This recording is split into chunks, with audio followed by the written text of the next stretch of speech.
필쌤TV 구독자 여러분 안녕하십니까? 머니트레이너 필쌤입니다. 자, 오늘 이 시간에는 앞으로 금값이 좀 어떻게 될지 그 부분에 대해서 한번 같이 생각해 보도록 하겠습니다. 최근에 금이 엄청나게 폭등을 했다가 또 조정이 좀 있었죠. 그러다 보니까 금을 그동안 못 샀던 분들이 그러면 이 조정기에 내가 사야 되나 라는 생각을 하시는 분들도 굉장히 많습니다. 역사적으로 봤을 때 금이라고 하는 것은 안전자산으로 많은 분들이 생각을 하고 있죠. 자, 그렇지만 이 미친 금값의 랠리를 보면서 정말 질릴 정도로 어마어마하게 역사적 상승장을 보여줬는데 최근에 조정이 좀 있긴 있었습니다. 그 끝이 어디일지, 이 미친 금값의 행진은 어디까지 이어질지 한번 생각해 보도록 하겠습니다. 최근에 공포감이 극대화되는 시대라고 말씀드렸죠. 모든 자산이 올라갑니다. 3년 기준으로 말했을 때 우리가 겪었던 일은 나스닥 106.4%, 금은 260%, 비트코인은 522%, 강남은 한강 안 보이는 아파트로 한 26.3%가 올랐다라고 말씀을 드렸습니다. 그래서 우리가 얼마를 벌었냐라는 것도 한번 이야기한 적이 있었는데, 금이 그 중에서도 유독 눈에 띄는 이유는 금이라고 하는 것에 대한 기본적인 거부감이 없습니다. 누구나 금을 굉장히 좋아하죠.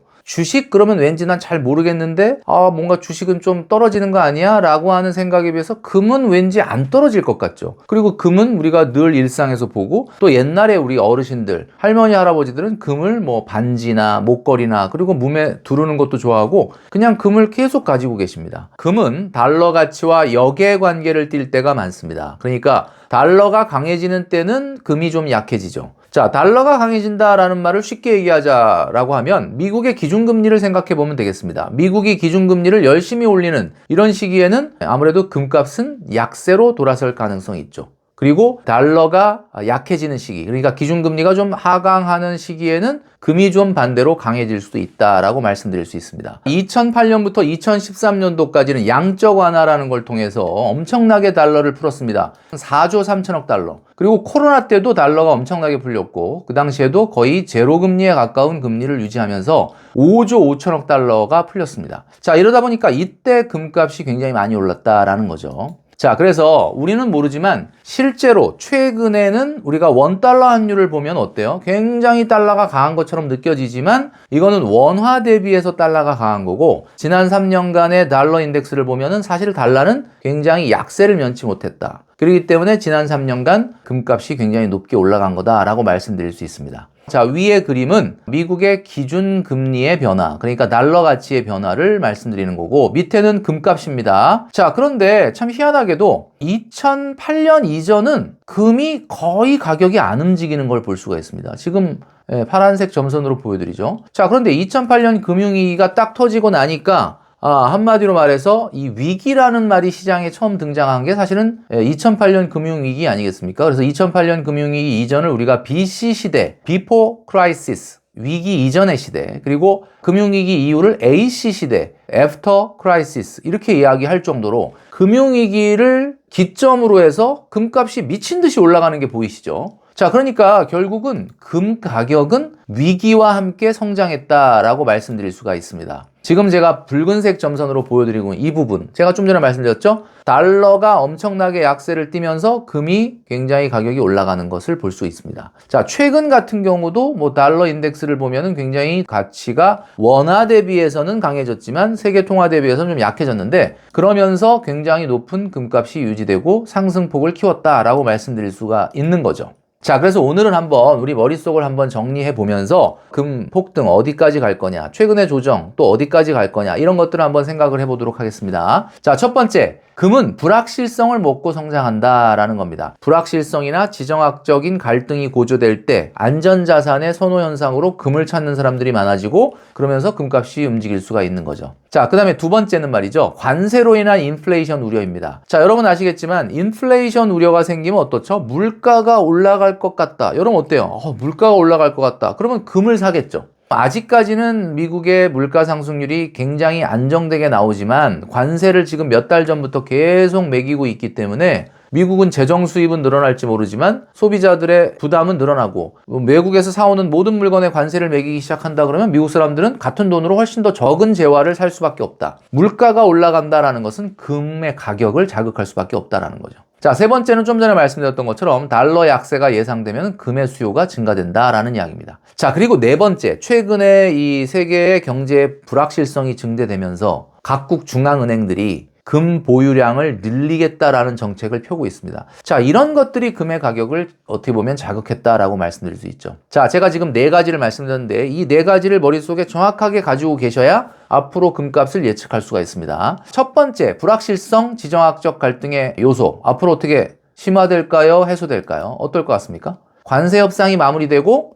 모든 나라와의 새로운 무역 질서가 다시 이제 확립이 되면 처음에 관세 이야기를 트럼프가 꺼낼 때만 해도 전 세계가 다 놀라움을 금치 못했고 막 불확실성이 증가했는데 어찌 돼서 일대 관세 협상이 다 끝나고 나면은 어쨌든 불확실성은 조금 해소가 되면서 완화될 가능성이 생깁니다. 이렇게 되면 금값이 다소 조정, 최근에 조정이 있었지만 안정될 가능성이 있다. 두 번째는 관세로 인해서 인플레이션 우려가 생기면 금값이 더 상승한다라고 했는데 인플레이션 우려는 좀 잦아들 가능성이 있을까요? 사실 이거는 당장 잦아들 가능성은 없다. 오히려 내년이 되면 더 물가 상승의 압력이 높아질 수 있다. 이거는 금값을 계속해서 자극할 요인일 수가 있죠. 자, 세 번째, 달러 약세가 지속될 거냐. 미국의 기준금리 앞으로 얼마나 더 빠른 속도로 인하할 수 있을지 이거는 인플레이션에 달려 있는데 지난 3년간 달러 인덱스가 약화가 됐고 하락이 지속이 됐죠. 이런 것들은 어떻게 보면 금값을 더 밀어 올릴 수 있는 요소가 된다. 마지막 네 번째, 각국 중앙은행들이 금을 좀 더 보유하려고 한다. 저금리로 인한 인플레이션 우려가 세계 각국에 등장을 하면은 금이 더 수요가 늘어날 수 있습니다. 그래서 이걸 분석을 해보면 첫 번째 불확실성은 오히려 조금 관세 협상이 마무리되면 불확실성은 낮아지니까 이거는 금값을 조금 낮출 수 있는 요인이다라고 말씀드릴 수 있을 것 같고요. 앞으로의 전개 방향이. 두 번째는 내년에 인플레이션 우려가 더 생길 수밖에 없습니다. 관세 영향으로. 이거는 어떻게 보면 금 가격의 상승 요인으로 작용할 수 있다. 그리고 달러 약세는 어느 정도는 조금 정리될 가능성이 있기 때문에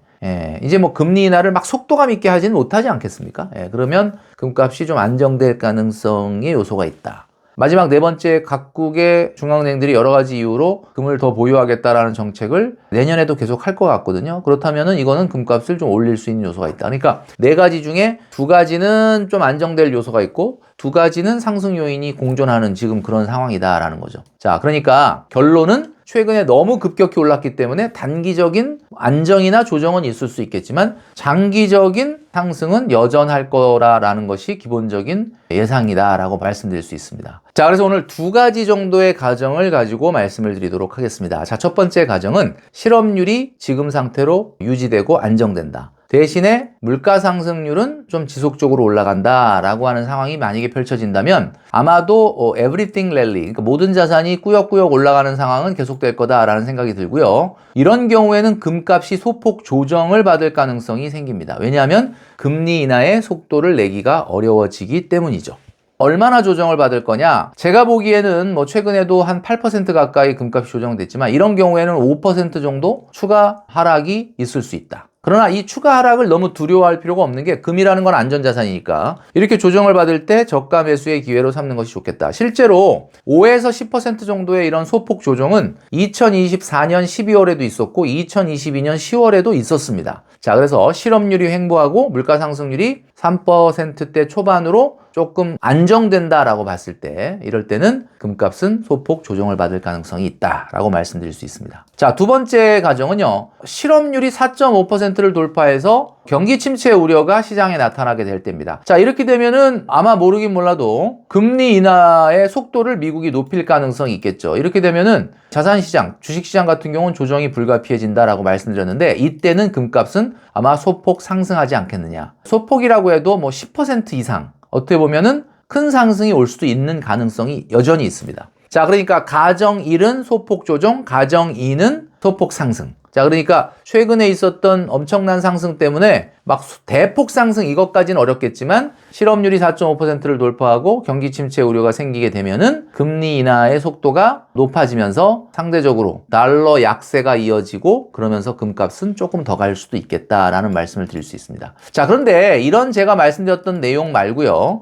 스태그플레이션이 온다든지 여러 가지 다른 상황이 있을 수는 있겠는데 금이 그동안에 얼마나 올라갔는지를 한번 보여드리면요. 금이 지난 2000년대 들어와서 25년 동안 1353%가 올라갔습니다. 같은 기간 나스닥은 488%가 올라갔기 때문에 굉장한 상승이다라고 말씀드릴 수가 있는 거죠. 자, 그러나 금이라고 하는 것은 안전자산이기 때문에 사실 10년의 관점을 가지고 여러분들이 보신다면 그냥 뭐 꾸준히 사 모으시는 것이 굉장히 좋은 투자 방법이 될 수가 있다라는 거죠. 자, 그런데 누가 10년의 관점으로 금을 사 모으겠습니까? 우리가 일반적인 직장인들 같은 경우에 10년 동안 내가 금을 산다? 아니, 물론 10년 후에 금값이 지금보다 훨씬 높은 수준에 있을 거라는 건 너무나 자명하다라고 생각을 하지만 상당히 의미 있는 돈을 상당히 의미 있는 기간 동안 넣어놓기가는 어려운 것이 바로 직장인이죠. 왜냐하면 이사도 가야 되죠. 차도 사야 되고 결혼도 해야 되고 내 집 마련도 해야 되는데 상당히 의미 있는 돈을 이렇게 10년 동안 넣어놓기가 상당히 어렵다는 거죠.